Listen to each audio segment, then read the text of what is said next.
그러면은 이제 우리 그러니까 지난번에 교회까지 했었죠?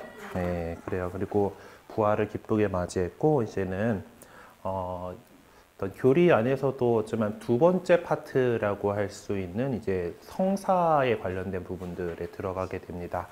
그래서 이제 오늘 제 11과 은총의 셈인 성사인데 일단 일곱 성사에 대해서 이제 우리 어린이들한테는 사실 성사의 어떤 깊은 의미까지 설명하기가 조금 쉽지는 않아요. 그래서 보통 이 실질성사가 어떤 것인지를 외우는데 중점을 두고 이렇게 일을 하게 되는데, 또 우리는 어른들이니까 성사가 어떤 것인가를 좀 잘 이렇게 배워 나가 보도록 합시다.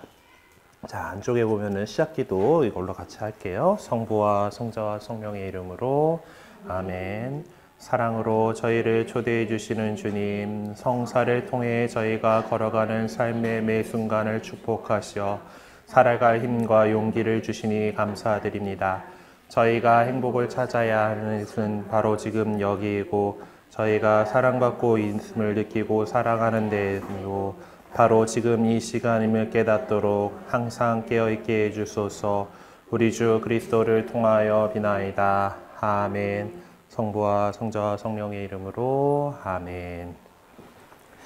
그래요. 보면 성사를 통해서 저희가 걸어가는 삶의 매 순간을 축복하시어라는 말이 있죠. 그만큼 우리의 삶 안에서 이 하느님께서 주시는 은총을 잘 느낄 수 있도록 이렇게 성사를 우리 삶의 곳곳에 이렇게 배치를 해두셨어요. 그래서 오늘 이제 말씀으로 열기 이제 한번 봅시다. 에페소서 1장을 펴주십시오.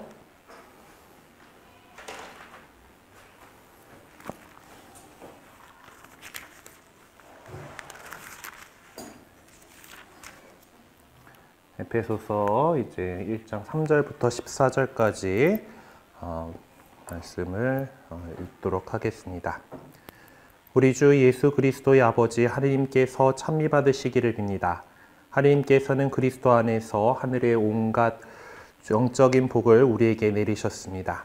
세상 창조 이전에 그리스도 안에서 우리를 선택하시어 우리가 당신 앞에서 거룩하고 흠없는 사람이 되게 해주셨습니다.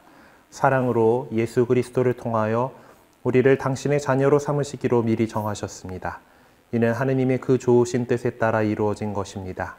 그리하여 사랑하신 아드님 안에서 우리에게 베푸신 그 은총의 영광을 찬양하게 하셨습니다. 우리는 그리스도 안에서 그리스도의 피를 통하여 속량을 곧 죄의 용서를 받았습니다. 이는 하느님의 그 풍성한 은총에 따라 이루어진 것입니다. 하느님께서는 이 은총을 우리에게 넘치도록 베푸셨습니다. 당신의 지혜와 통찰력을 다하시어 그리스도 안에서 미리 세우신 당신 선의에 따라 우리에게 당신 뜻의 신비를 알려주셨습니다. 그것은 때가 차면 하늘과 땅에 있는 만물을 그리스도 안에서 그분을 머리로 하여 한데 모으는 계획입니다. 만물을 당신의 결정과 뜻대로 이신 분의 의향에 따라 미리 정해진 우리도 그리스도 안에서 한 몫을 얻게 되었습니다. 그리하여 하느님께서는 이미 그리스도께 희망을 둔 우리가 당신의 영광을 찬양하는 사람이 되게 하셨습니다. 여러분도 그리스도 안에서 진리의 말씀, 곧 여러분을 위한 구원의 복음을 듣고 그리스도 안에서 믿게 되었을 때 약속된 성령의 인장을 받았습니다.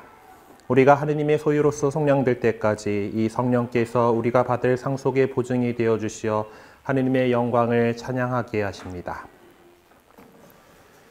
그래서 이 말씀 가운데에서 특별히 좀 마음에 와닿는 부분들 있는지 한번 잠깐 한 1분간 침묵 가운데서 좀 하느님 말씀 들어보는 시간을 갖고서 함께 좀 이야기를 나눠보도록 합시다.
네, 그러면은 마주보고 앉으신 분들과 특별히 뭐 어떤 느낌이 있으면 느낌 아니면은 뭐 이 구절이 되게 마음에 와다라는 거 한번 잠깐 짧게 나누도록 할게요. 네.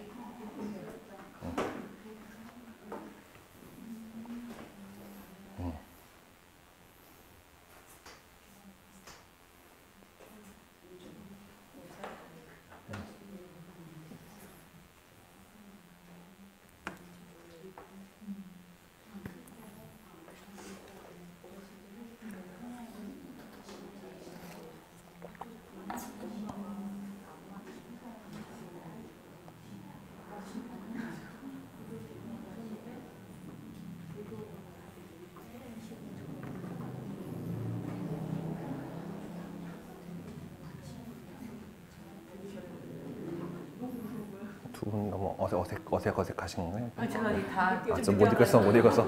네.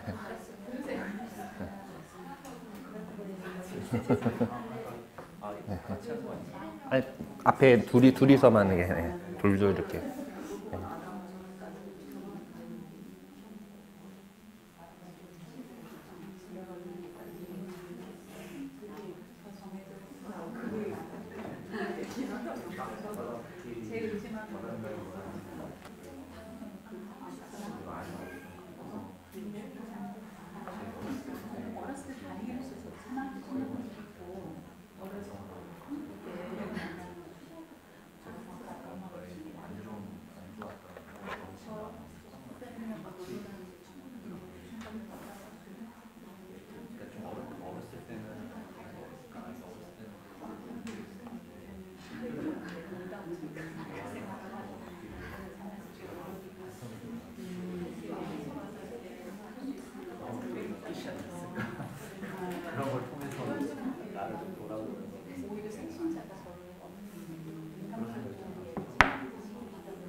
어? 토마스 아퀴나스의 복된 제라고 말씀하시는 복된 탓이여 그거는 부활 찬송에 나오는 말이에요. 아우구스트 성인이 왜 복된 제어라고 그거 죄로 인해서 오히려 우리가 네, 아마 아우구스티오 성인이 하셨던 표현인지 모르겠는데 지금 그러니까 부활 찬송에 나오는 표현이에요. 그 부활 찬송 중에.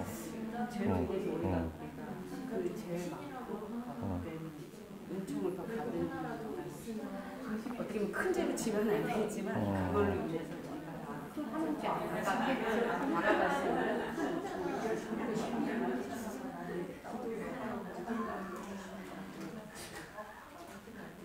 더불어서 여기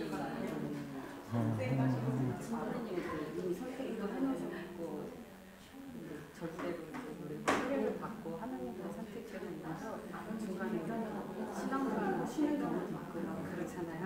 방황할 때도 있고 꼭 반드시 하나님의 장세자를 기억하셔서 다시 회심할 수 있게 이끄신다는 것을 기억이 남더라고요. 진짜 예전에 그런 거 보면서 아이들도 이렇게 인천이처럼 얘기를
자, 뭐 나눔들 잘 하셨어요? 와닿았던 구절들이 뭐 서로 다르긴 했을 거고, 또 그래도 우리 안에서 이렇게 느껴졌던 것들 이렇게 나눔으로써 더욱 풍요로워졌을 거라고 생각합니다. 그래서 오늘은 성사라는 것을 이제 공부를 하게 되는데요.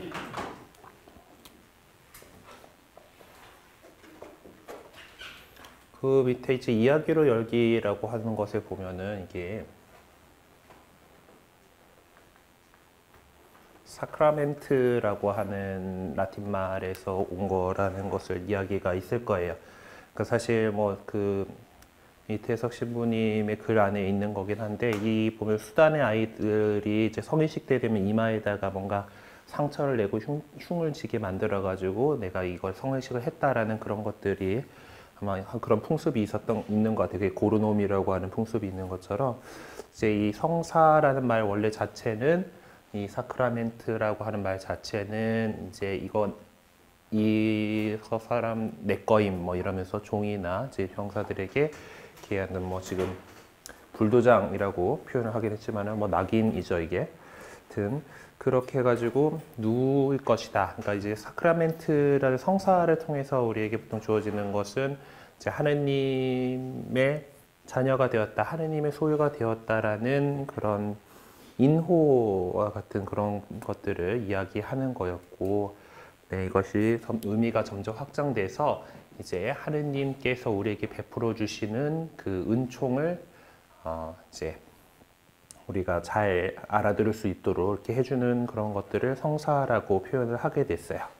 그래서 지금은 이제 거룩한 일이라 가지고 거룩할 성자야 될 이 사자를 쓰는 표현으로 사용을 하고 있는 거고, 이 사크라멘트 자체가 일단은 하느님께서 우리에게 이제 은총을 막 주시잖아요, 그렇죠? 네. 하느님은 인간에게, 인간과 뭐 인간이나 세상이나 아무튼 잘 이렇게 모든 것이 잘 돌아갈 수 있도록 은총을 주신단 말이에요. 문제는 이 은총이라고 하는 것은 있는 것 같긴 있는 것 같은데, 그것이 우리 그 인간이 세상을 지각하는, 세상을 이해하는 방법인 우리의 감각으로는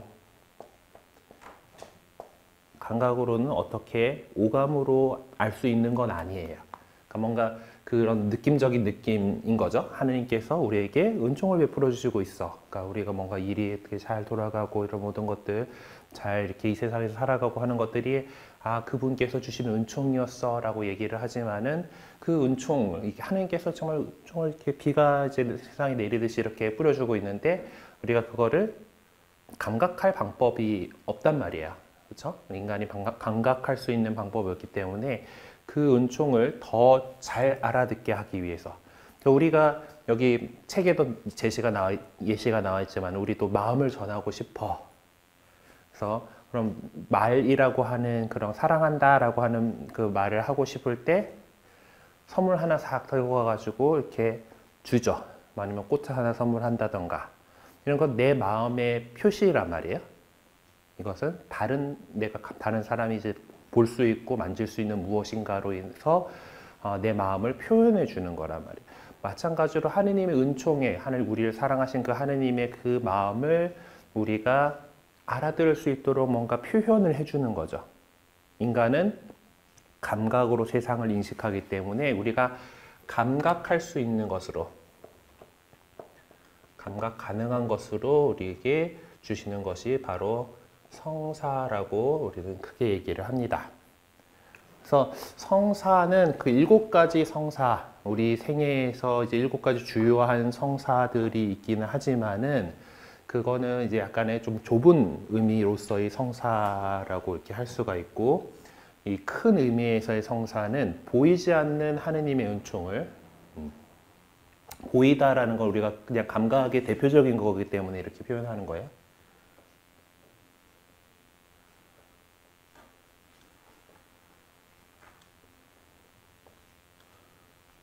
우리가 볼 수 있는 뭐지? 우리 볼 수 있는, 감각할 수 있는 그 어떤 형태로 우리에게 주시는 거예요. 그래서 크게 이제 저희들 배우는 성사론의 책들에서 많이 인용되고 있는 이야기 하나가 어떤가 하면은, 어떤 신부님이 먼 고장으로 이렇게 먼 고장으로 이제 선교를 떠나서 살고 있었어요. 근데 어느 날 이제 가족하고 뭐 편지, 그 당시에 뭐 아마 어떤 뭐 전화나 이런 것들이 발달되지 않으신 편지가 이렇게 해가지고 오가고는 있기는 했는데, 그게 또 마음에 다 막 와닿지는 않잖아요. 근데 어느 날인가 아버지가 편지를 보냈는데, 아마 이제 돌아가실 즈음이 됐다고 생각했는지 모르겠지만 안에다 담배꽁초를 넣어서 보여줬대요. 그 신부님의 아버지는 꼴초였는 것 같아. 하여튼. 근데 그것을 딱, 그 담배꽁초의 그 냄새, 그거를 딱 받아들고서 되게 아버지를 되게 강하게 느끼게 됐다라는 그런 이야기들이 보통 많이 실려 있어요.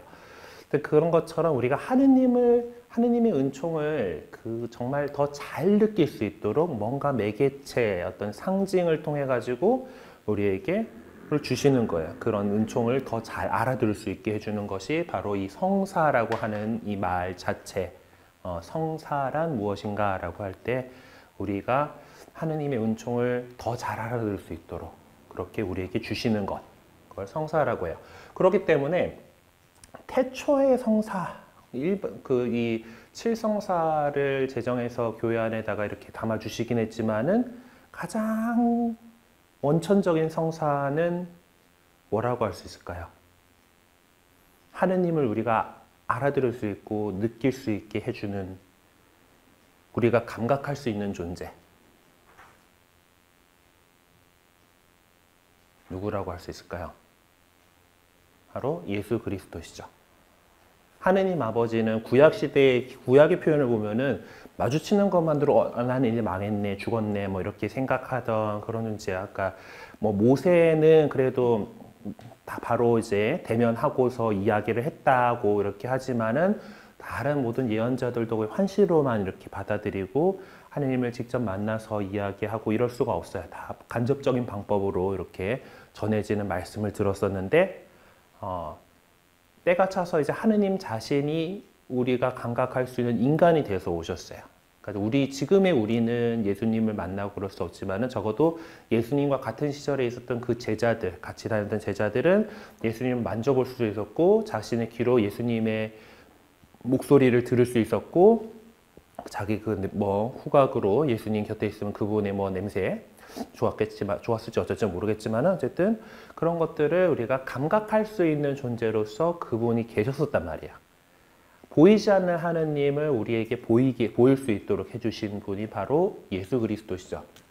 그래서 예수 그리스도를 갖다가 성사 중에 가장 근원이 되는 성사다 해서 원성사라고 해요.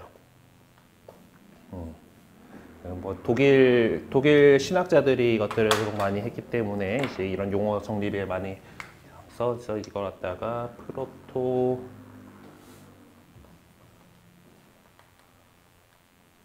사크라멘트라고 하는 표현으로 이렇게 원성사, 그러니까 가장 첫 번째 성사는 바로 예수 그리스도시다. 하느님을 우리가 하느님을 뵐 수 있게 해준 그런 예수 그리스도예요. 근데 지금의 오늘날의 우리에 있어서는 예수 그리스도는 예수님께서는 승천하셨죠. 우리들과 같이 이제 살을 맞대고 서로 이야기를 하고 살아갈 수 있는 그런 시대가 아니에요. 하지만 우리는 예수님을 또 느낄 수 있는 곳이 있죠. 바로 교회 공동체예요. 교회가 뭐라 그랬어요? 예수님을 머리로 하는 신비체라 그랬죠. 네. 아까 그 에페소서의 표현 안에서도 예수님을 머리하여 하나로 만물을 모아드리는 그 교회에 대해서 이야기를 했어요. 그렇다면 교회는 우리가 같이 공동체를 이루고 같이 살아가면서 서로를 느낄 수 있고 이 안에서 여러 가지 성사들도 거행되지만은 뭐 전례를 통해서 예수님을 알아들을 수 있게 해줄 수 있는, 우리가 알 수 있게 해주는 그런 곳이죠. 네, 어서 오세요. 쪽이나 뭐, 네. 그렇기 때문에 교회 역시 이제 그리스도의 성사라고 표현을 해요. 그렇죠? 그러겠죠? 그리스도는 하느님의 성사이고 원성사라고 하고, 교회는 이제 그리스도의 성사로서 이제 우리가 예수님을 알 수 있게 해주는 그런 곳이에요. 그래서 그거를 갖다가 우리 신약 번역에서는 좀 애매한데 근원성사라고 표현을 했어요. 원성사하고 근원성사하고 뭔 차이야? 막 이렇게 막 했는데, 일단은 그 독일 신학자들이 해놓은 거는, 여기는 이거 교회는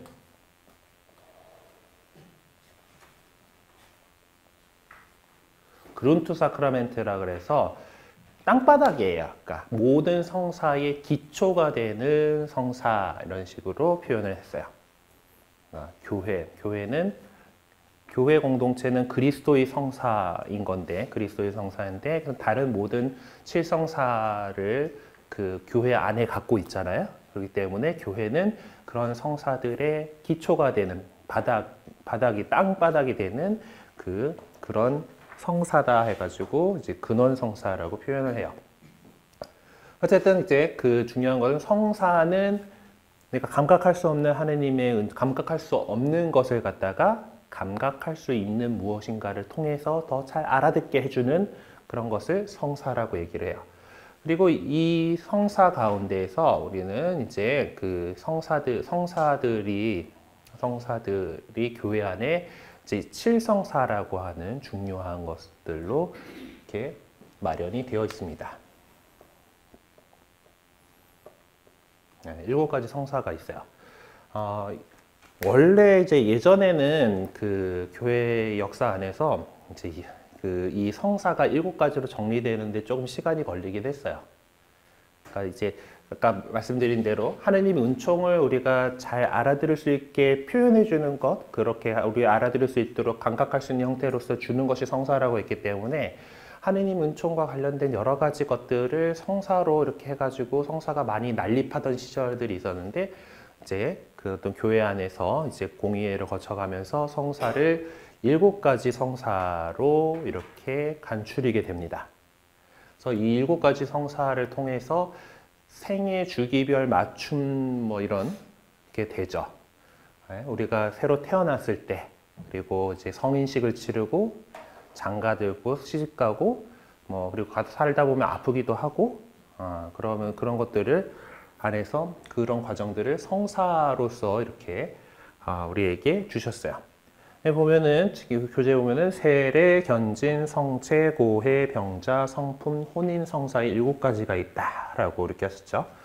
근데 그래서 이 성사가 하느님의 은총을 우리에게 전해주는데, 특별히 이 7가지 성사로 추려지게 된 것은 이거는 그래도 예수님께서 제정하신 거다라는 것이 성경적 근거가 있는 그런 성사들, 그런 것들을 7가지 성사로 이렇게 마련을 하신 거죠. 이렇게 해주셨어요. 그리고 이 성사가 갖고 있는 특징인데, 신부가 주로 성사를 집전하게 되죠. 그렇죠? 유일하게 신부가 집전 안 하는 성사는 혼인 성사가 있긴 있는데, 어쨌든 그래도 신부가 주례는 해요. 보통 뭐 평신도 봉사자가 할 수도 있긴 하지만은 어쨌든 그 집전자가 이제 하느님의 은총을 전해주는, 교회를 통해서 전해주는 그런 것이긴 한데, 이 사람들 생각에 또 이런 게 있는 거예요. 저 신부도 잘못 많이 하는데, 사실 저도 잘못 많이 하고, 저도 고해성사 해가지고, 종종 고해성사 해가지고 마음에 때를 베껴야 되는 사람이에요. 인간이기 때문에. 완벽할 수 없어요. 자, 그러면은 저 죄 많은, 그리고 뭐 가끔 가다 보면 정말 죄 많은 성직자도 있을 거 아니에요. 네, 사람들 보기에. 그럼 저 사람이 준 성사가 합당한 거냐?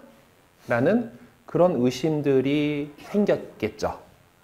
그래서 이 성사, 일곱 성사만큼은 이제 하느님께서 그 은총의 효력을 보장하셨어요. 그거 갖다가 이 성사가 올바른 그 절차대로 진행이 됐다라고 한다라면은 그 자체로서 그 일 자체로서 효과가 있다라고 얘기를 해요. 성사의 사효성이에요. 뭐라든 엑스 오페라 오페라토르라고 해가지고 그 행동 자체만으로 그 은총이 다 전해졌다라고 하는 거예요.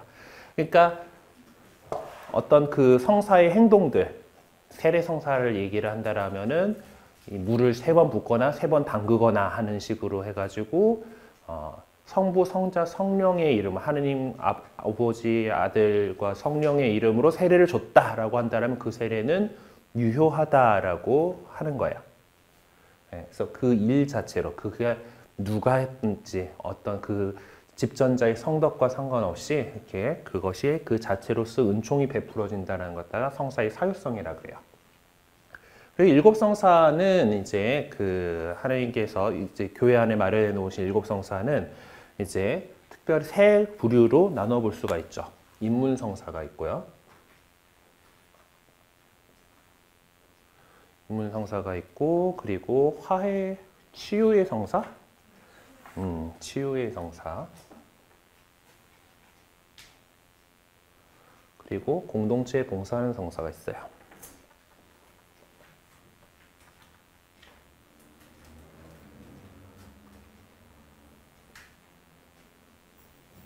네, 일곱 가지 성사는 이제 그 가운데 이제 인문 성사는 이제 우리 인문이면은 우리 교회 안에 들어오는 거잖아요. 그렇죠? 이거는 사람의 일생에서 볼 때 태어나는 것 그리고 성장하는 것과 관련이 있어요. 그래서 제일 먼저 우리가 모든 성사를 하기 위해서 그리스도인이 되는 첫 번째 과정은 뭘까요? 바로 세례 성사예요.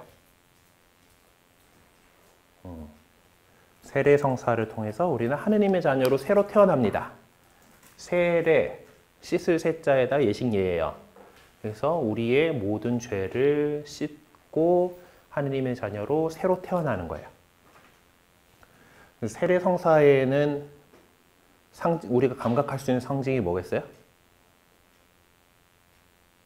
빨래할 때 뭐로 해요? 설거지 할 때나. 물 갖고 하죠. 네, 그래서 물이 세례 성사의 그 상징이에요. 진료적 상징이에요. 우리가 감각할 수 있는 진료의 상징이 물이에요. 세례는 씻는 예식이니까. 그래서 물을 이렇게 우리 성당에서는 시설이 없기 때문에 이제 이마에다가 이렇게 3번 붓죠. 물을 3번 부어서 부어갖고 이렇게 쓱 씻어 나가는 걸로 하는데, 원래 세례는 세례자 요한이 어디서 세례 베풀었어요? 강에서 했죠. 요르단 강에서. 뭐 물론 이스라엘 성지 순례 가보면 요르단 강은 우리 저 옆에 있는 저거 정도밖에 안 돼요. 홍제천 정도밖에 안 되는 그런 강폭이고 물도 별로 없고. 그런데 어쨌든 그러니까 우리는 수도 서울에 살면서 한강이란 너무 어마어마한 강을 보고 있기 때문에 다른 데 가면은 강이 강 같지가 않아. 요르단 강 가도 진짜 조기 개울 같고, 뭐 전에 한번 파리 갔을 때 세느강 막 그때 세느강도 뭐 그냥 좀 중랑천 정도 작아요. 보통 다른 데 그죠? 네. 어쨌든 그래서 강에 가가지고 세례를 이렇게 해서 물 속에 잠기는 걸로 이렇게 세례를 베풀었어요. 그래갖고 옛날에 뭐 보면 어떻게 했다는데 이게 물에 갖고 물에 담그는데 앞으로 이렇게 푹 담그는 것도 아니고 뒤로 이렇게 푹 이렇게 그러면은 손이 들어가면 꼬꼬꼬꼬 죽겠다 하다가 푹 건져지면은 예수님과 함께 죽었다가 부활하는 그런 의미가 세례성사에 담겨 있어요. 새로운 사람으로 부활한 거예요. 새로운 사람으로. 이전에 내가 죽고 새로운 하느님의 자녀로서 건져져서 이제 그 모든 죄를 씻고 하느님의 자녀로 새로 태어났다라는 그런 거예요. 그리고 세례성사를 하게 되면은 하고 나서 이제 살다 보면은 우리는 이제 어른이 되었어라고 하는 것을 축하하는 성인식을 하게 되죠.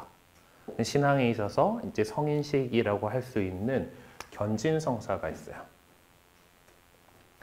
견진은 confirmation이라고 하는데, 이거는 확정짓다라는 견고하게 하고 진보한다라는 뜻이에요. 견고하게 하고 또 앞으로 나아갈 수 있게 한다라는 견진인데, 우리 신앙의 믿음이 이제 더욱 견고해졌음을 이제 선하고, 또 이제 신앙에서 어른으로서 이렇게 살아갈 수 있도록 하고, 하여튼 이 견진 성사를 통해서 주교님과 우리 그 교회 공동체 안에서 이 지역교회, 서울대교구라고 하는 이 지역교회 안에서 그 주교님과 우리의 일치를 드러내는 그런 성사가 견진 성사예요. 그래서 주교님이 와서 견진 성사, 주교님이 오시거나 적어도 주교님께서 권한을 위임하신 몬시뇨리 와가지고 견진 성사를 집전하죠. 네, 그것은 이 지역교회 공동체, 교구라고 하는 이 공동체가 주교님을 중심으로 이어져 있음을 드러내는 성사예요. 견진 성사에서 우리가 감각할 수 있는 진료는 이제 축성성류예요. 물론 세례 때도 축성성류를 바르죠. 축성성류를 바르고 도유해, 그걸 통해서 우리가 그리스도의 삼중 직무에 동참하게 된다라는 것을 드러내고, 근데 그 견진 때도 다시 한번 이마에다가 성령 특은의 날인을 받으시오라는 말과 함께 축성성류를 바르고, 그리고 주교님의 안수가 있죠. 그래서 사도로부터 이어오는 교회를 통해서 내려오는 성령의 안수를 이렇게 견진 성사를 통해서 받게 돼요. 그리고 세례 성사를 하고 나서 우리 어린이들이 이제 지금 어느 정도 이제 교리를 공부를 할 수 있는 나이가 됐고, 이제 성체 신비에 대해서 이해할 수 있는 나이가 되면 영성체를 허락을 해요.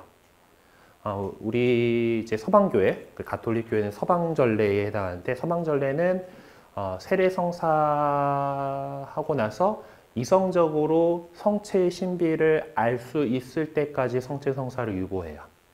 동방전례의 경우에는 어린애기들도 바로 영성체를 하긴 해요.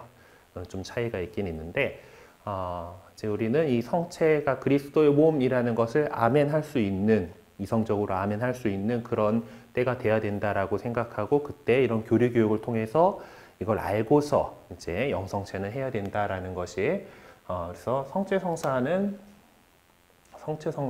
이제 하나님의 자녀로서 계속해서 우리가 양육되기 위해서 뭘 먹어야 되잖아요. 그렇죠?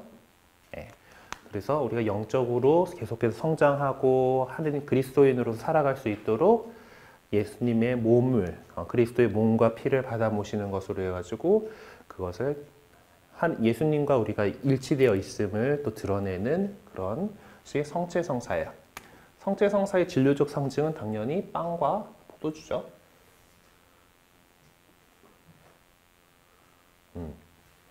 성체 성사. 이 세 가지를 가리켜서 우리는 인문 성사라고 얘기를 해요. 세례, 견진, 요거는 뭐 자세하게 들어가가지고 나중에 얘기를 하도록 합시다. 이게 원래는 따로 떨어져 있던 거가 아니긴 한데, 이제 그 이야기는 세례 성사, 견진 성사를 할 때 할게요. 자, 그 다음에는 이제 치유의 성사가 있죠. 우리가 살아가다 보면은 아플 때도 있어요. 그렇죠? 네, 살다 보면 아플 때도 있고, 뭐, 죽을 고비를 넘기기도 하고, 뭐, 이제 이럴 때, 이렇게 될 때 그것을 치유해주는, 하느님 은총으로 치유하는 성사가 두 가지가 있어요. 하나는 우리 영혼의 치유가 이루어지는 고해 성사가 있죠. 고해 성사가 있고, 그리고 정말 육신이 약해지고 어떤 죽을 위험이 있을 때 하는 병자 성사가 있어요. 고해 성사는 이제 우리가 하나님의 자녀로 새로 태어났음에도 불구하고 인간이 갖고 있는 나약함 때문에 또 죄를 저지를 수가 있잖아요. 그렇죠? 네, 여러분들도 잘해야지 하는데도 삐끗할 것들이 있는 거고, 네, 우리 애들한테 정말 사랑으로, 뭐 우리 남편에게 정말 존경과 사랑으로, 뭐 우리 아내에게 정말 애정과 사랑, 뭐 이렇게 해주려고 했는데 막상 그걸 또 보면은 이게 또 안 될 때가 있잖아요. 그렇죠?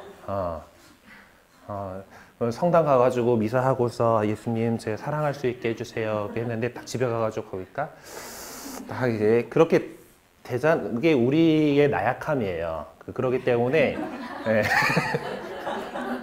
우리 인간의 나약함이에요. 죄로 기우는 그 경향성이 있어요. 그러니까 끊임없이 이제 하느님께로 우리가 일부러 그 노력해서 향하지 않는 이상 또 죄에 떨어지고 마는 것이 우리 인간들의 현실입니다.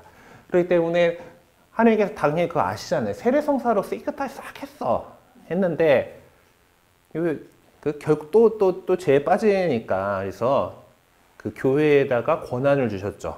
저희가 땅에서 메우면 하늘에서도 메어 있을 것이고 땅에서 풀어주면 하늘에서도 풀려 있을 것이다 라고 교회에 그 죄를 용서할 권한을 주시고 그 고해성사를 마련해 주셨어요.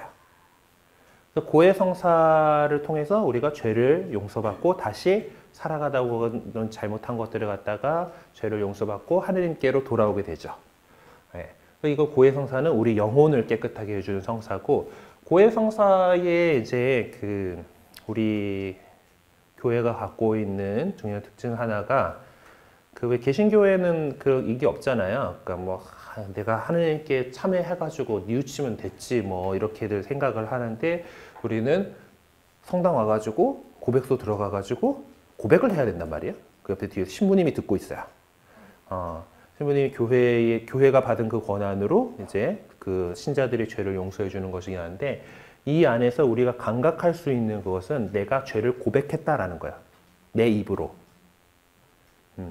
내 입으로 그냥 하느님께 뭐 하면은 뭐 이제 들으시는지 어쩌는지 알 수 없지만은 뭐 많이들 그냥 속으로 막 이렇게 기도하고 뭐 이렇게 되잖아요. 뭐 물론 어떤 분들은 뭐 이제 양팔기도 하면서 막 이제 소리를 지르면서 하기도 하겠지만, 산에 올라가가지고 그러신 분들도 있지만은, 일단은 내가 잘못한 것에 대해서 고백하는 내가 그것을 고백함으로써 이제 이거는 우리가 감각할 수 있는 거잖아요. 고백. 이것이 고해성사의 진료적 상징이에요. 병자성사는 이제 돌아가실 위험이 있거나 이제 뭐 좀 많이 아프다던가 이제 연세가 많이 들어서 이제 언제 돌아갈지 모르겠다 뭐 그런 상황들에 있으면 병자성사를 하게 합니다. 왜냐면 야고보서에 나와 있는 대로 이제 누군가 교우들 가운데 아프다라면은 교회 원로를 청해가지고 기도하고 기름을 발라주라고 이렇게 사도 바오로가 적어놓은 게 있어요. 그래서 이 병자성사는 그런 고통을 좀 교회 공동체가 함께 기도한다라는 것으로서 그 병자의 고통에 함께 동참하고, 그 병자의 고통이 예수님 순환의 고통과 그들을 일치시킬 수 있도록 도와주는 그런 성사예요. 그리고 만약에 하느님께서 보시기에 좋으시다라고 한다면 병 낫게 해주실 수도 있을 거고, 기적적으로. 예. 그렇지 않다라 하더라도 이제 우리 하느님 나라가 우리의 본향인 거잖아요. 우리는 이 세상에서 나그네 살이 하고 있는데 그 본향으로 돌아가는 그 준비를 잘 할 수 있게 해주는 성사가 병자성사예요. 나중에 아마 고해성사에서 하면서 죄하고 벌하고 뭐 그 얘기 아마 제가 5분 교리에서 한번 한 적이 있는 부분인데, 그 죄하고 벌하고 그 관계들 안에서 이제 대사에 대해서 말씀드린 적 있었잖아요. 5분 교리할 때 기억나실지 모르겠지만은 우리 벌에 대해서 특별 사면해 주는 게 대사라는 제도가 있어요. 병자성사 안에는 임종 전대사라고 가지고 임종 직전에 이제 그래서 내가 연옥에서 치러야 될 벌을 다 탕감해 주는 제도가 있어요. 그러니까 돌아가시기 전에 병자성사 하고 가시는 거하고 안 하고 가시는 거하고 좀 크겠죠, 차이가. 네. 그래서 병자성사를 꼭 할 수 있도록 하고, 요 자세한 내용은 요 고해 병자성사 얘기할 때 합시다. 병자성사에는 이제 또 다른 병자성사를 위해서만 축성된 성유가 있어요. 특별히 축복된 그래서 병자성유를 발라주는 거가 이제 우리가 감각할 수 있는 어떤 성질이 되죠. 자, 그리고 견진성사하고 세례성사에 사용되는 축성성유라고 그래요. 맞아요, 이거는. 축성성유. 말 나온 김에 하면은 축성과 축복을 구분하셔야 됩니다. 네. 우리들 많이 지금 우리 교회 안에서 관례적으로 잘못 사용하고 있는 용어가 이건데, 집 축성해달라는 거, 차 축성해달라는 거. 축성은 이거는 하느님을 위해서 성별해 놓은 거룩하게 따로 떼어 놓는 겁니다. 그러니까 축성을 했다라고 한다라면은 이거는 하느님만을 위해서 사용되는 거예요. 여러분들도 이제 세례성사로 축성됐기 때문에 하느님 거 하고 딱 됐죠. 하느님 자녀. 세상의 다른 사람들과 달리 하느님 백성이라고 하는 그걸로 딱 됐죠. 그런 거와 마찬가지로 축성, 물건이나 뭐 이런 것들이 축성을 한다라고 하게 되면은 그것은 다른 세속적인 용도가 아니라 하느님의 일만을 위해서 사용해야 되는 거예요. 그 축성을 하는 거를 갖다가 이거는 뭐라더라? 콘사크라시오라고 하고요. 콘사크라시오 거룩하게 하는 거예요. 축성은 이제 그리고 축복은 그거는 하느님께 복 빌어주는 거예요. 좋은 말 해주는 거죠. 베네 카페베네 베네는 좋다라는 뜻이에요. 네? 베네 그리고 말 해주는 거죠. 베네딕시오. 축복은 이제 그래서 집이나 차를 새로 마련했다던가 자전거를 새로 마련했다던가 뭐 아니면은 새로 뭐 동물을 분양해 받았다던가 뭐 이럴 때들 뭐 축복을 청할 수가 있어요.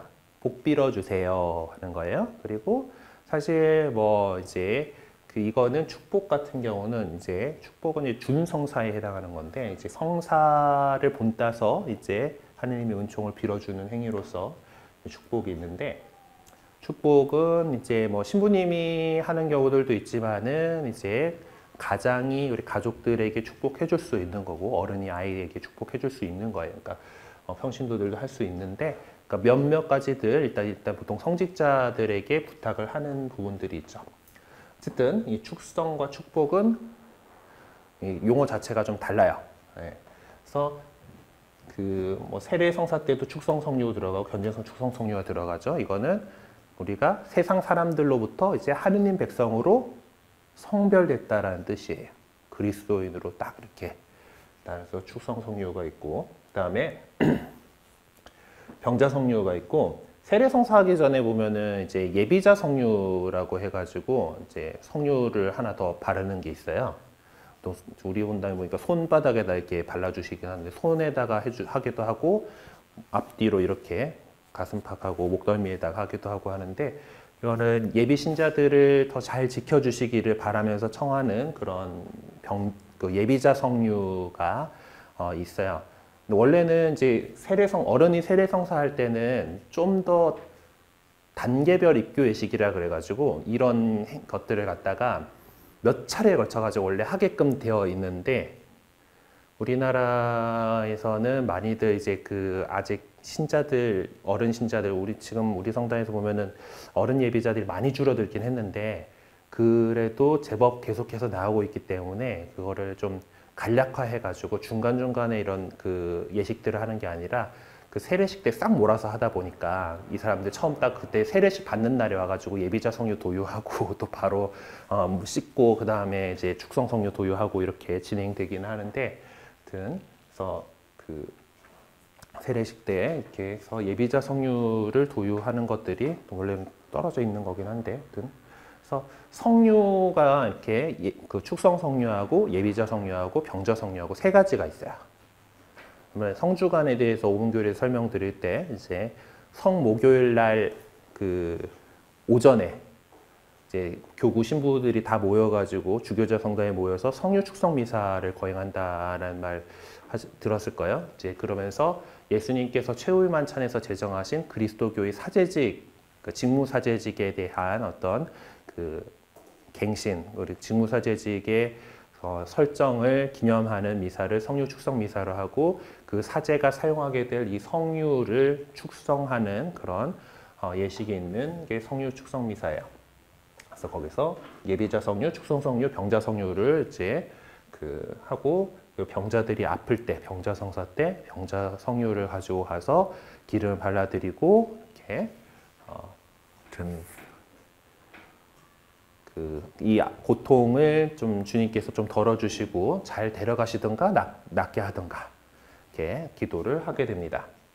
병자성사는 옛날에는 종부성사라고 인식을 했었어요. 그래서 죽기 직전에 받는 성사 이렇게 해서 여러 번 받을 수 없다라고 생각을 했었는데 이제 오늘날 20세기 이후에 들어서 이 신학적인 어떤 재발견이랄까? 등 그런 것들, 이제 이게 잘못 이해되고 있었다라는 것이 아프면 그냥 받으면 돼요.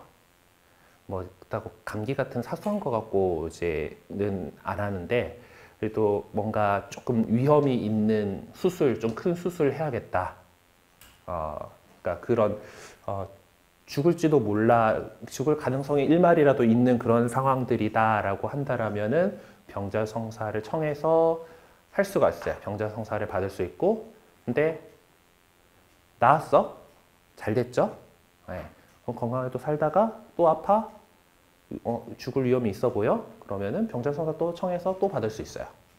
네.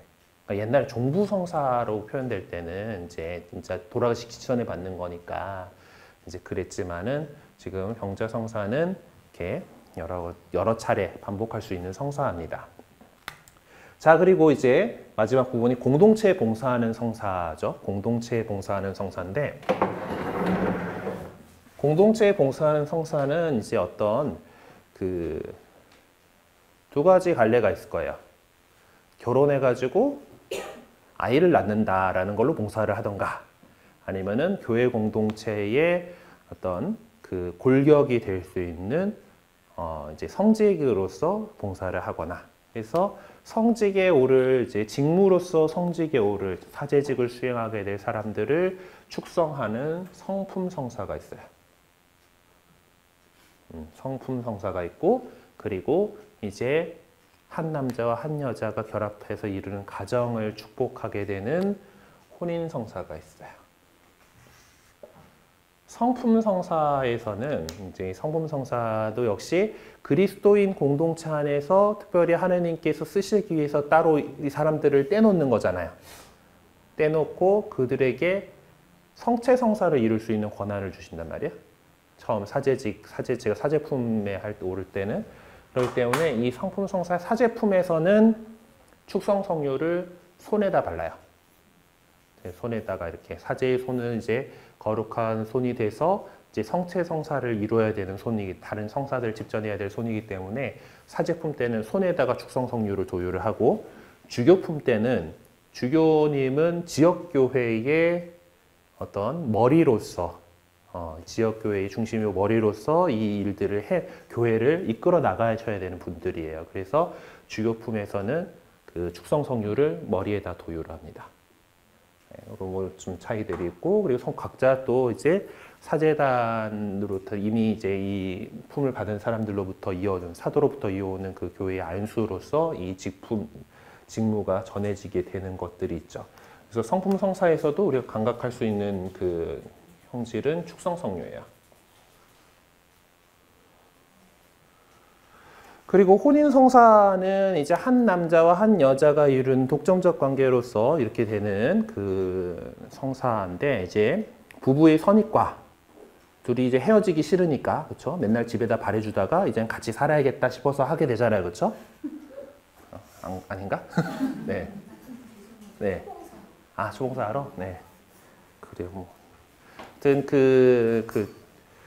둘이 이렇게 좋아가지고 결혼을 하잖아요. 그쵸? 둘이 좋아서 결혼을 하고, 그리고 그 목적이 또 하나님께서 주시는 선물인 자녀를 잘 키워서 양육한다라는 그 두 가지 목적이 있어요. 혼인성사 할 때 좀 더 자세하게 얘기 드리겠지만은, 그렇고, 혼인성사를 할 때 우리가 감각할 수 있는 것은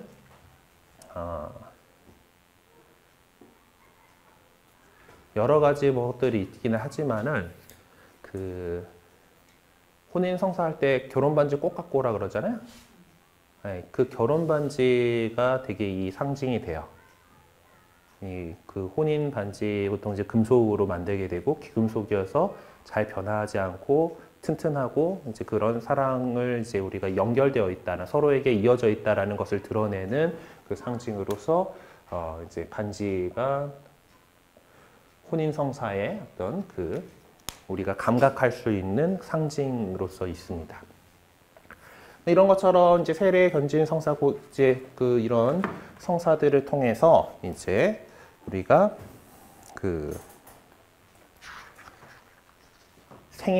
일생에서 새로 태어나고 어른이 되고 뭐 결혼하든지 어쩌든지 하느님 부르심에 응답해갖고 살다가 또 뭐 아프면은 고치고 뭐 그리고 계속 먹고 살아가고 이런 모든 일생에 관련된 것들을 7가지 성사로서 이렇게 우리에게 이렇게 주셨다는 거예요. 그래서 이제 이 성사라고 하는 것을 우리가 일생 살아가는 그 가운데에서 하느님께서 베풀어 주시는 은총들이잖아요. 그래서 이제 집에서도 신난다로 여러분들께서 숙제 워크북에다가 해보셔야 될 것이, 그러면은 나는 우리 아이들이 미래에 어땠으면 좋을까라는 것을 한번 적어보세요. 적든지 그림을 그리시든지 자기 잘할 수 있는 걸로. 네. 물론 제가 뭐 검사하지는 않겠지만은 그래도 한번 이 작업들을 해보셔요. 그러니까 어떻게 우리 아이들이 커 나갔으면 좋겠다. 이제 이런 생애 안에서 하느님께서 이렇게 이끌어주고 계시는 통해서 어떻게 컸으면 좋겠다라는 것을 한번 표현해 보시면 좋겠어요. 자, 그리고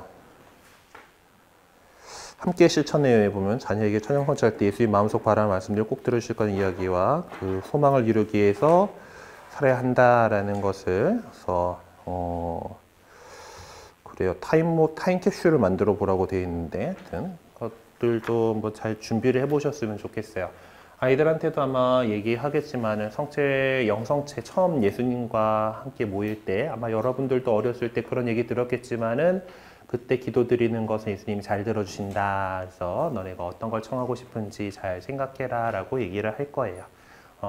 부모님들도 같은 식의 이야기들 이렇게 해주시고 이 성체 성사에 대해서 이 친구들이 더 기대감 갖고서 잘 준비할 수 있도록 이렇게 해주시면 됩니다. 그래서 이번 타임캡슐 같은 경우는 천연성체날 한번 이렇게 해보시고 아니면 전날 이제 같이 모여가지고 이렇게 하고 우리가 어떻게 잘 해나가야 될까 이제 이걸 이루기 위해서 하나님께 더 어떻게 의탁하고 이게 또 우리가 어떻게 열심히 살아갈 것인가 그런 것들을 이야기 나눠보시면 되겠습니다. 자, 한 페이지 넘어가서 더 깊이 배워해 보면은 아까 뭐 얘기했던 성사하고 준성사라고 있죠.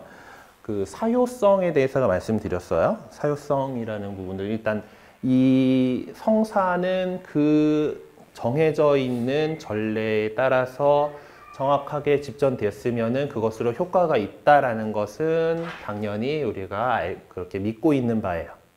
그렇지만은 하느님께서 은총을 이렇게 주실 때 그것을 받는 사람의 마음가짐 역시 중요하겠죠. 그래서 잘 준비하고 잘 또 하느님의 그 은총을 받아들이려는 그런 사람들에게 더욱 은총이 더 풍부하게 머물 수 있겠죠.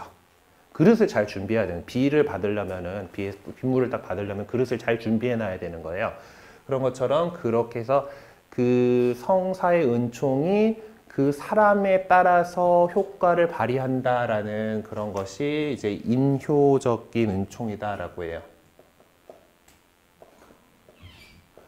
그러니까 이제 그래서 우리가 모든 성사를 받기 전에 준비하기 위해서 그 고해성사를 통해서 마음의 준비를 잘 하고서 해야 된다라는 거. 특히 뭐 견진을 앞두고 있다던가 뭐 혼인을 앞두고 있다던가 하는 그런 시기에는 특별히 더 고해성사를 통해서 이제 해야 되고, 병자성사 때도 보통 이제 그 환자들한테 가서 그 고해성사, 병자성사, 성체성사를 일렬로 합니다. 네. 가서 이제 그 동안에 이제 아파서 보통 못 나왔었고 또 그 병자성사를 받기에 합당한 마음 준비를 하기 위해서 고해성사를 먼저 하고 그 다음에 병자 도유를 하고, 그리고 성체를 영할 수 있는 건강 상태라면은 막 튜브 꼽아가지고 유동식 먹고 있으면 못하죠. 그러니까 뭐 이제 링거로 이제 영양소 공급받고 하는 그런 분들은 못 하는데, 그래도 음식물을 삼킬 수 있는 분이라면은 성체 성사를 영해줘요. 그러니까 왜냐면 마지막 성체 성사를 갖다가 노자 성체라고 해요. 우리가 장례 때 막 저승간 노잣돈이라고 돈 끼워주는 그런 풍습이 우리나라에 있잖아요. 네. 그런 거와 마찬가지로 우리 그리스도인들 입장에서는 이 성체성사, 마지막으로 영한 성체성사가 이제 하나님 나라 가는 노잣돈이에요. 노자성체라고 얘기를 하는데, 그래서 영성체를 가능하면 해드리려고 해요. 그러니까 이제 그럼 병자성사 얘기할 때 합시다. 하여튼 그 너무 악화되기 전에 병자성사를 청해야 돼요. 네. 아주 영성치 하고 갈 수 있도록. 그리고 준성사가 있죠. 아까 성사 이게 축복 얘기하면서 준성사라고 했는데 이 성사를 본따서 성사는 예수님께서 제정하신 거예요. 성경의 어떤 근거들이 다 있는 그런 그 하느님께서 제정하신 부분인데 이거 뭐 성경에 축복도 사실 성경에 근거가 있고 하지만은 어쨌든 이제 이 성사를 본따 가지고 교회가 만든 것들이 이 그 준성사라고 해요. 여기 보면은 축성, 축복, 구마 여기 안 나왔던 구마가 나 있네.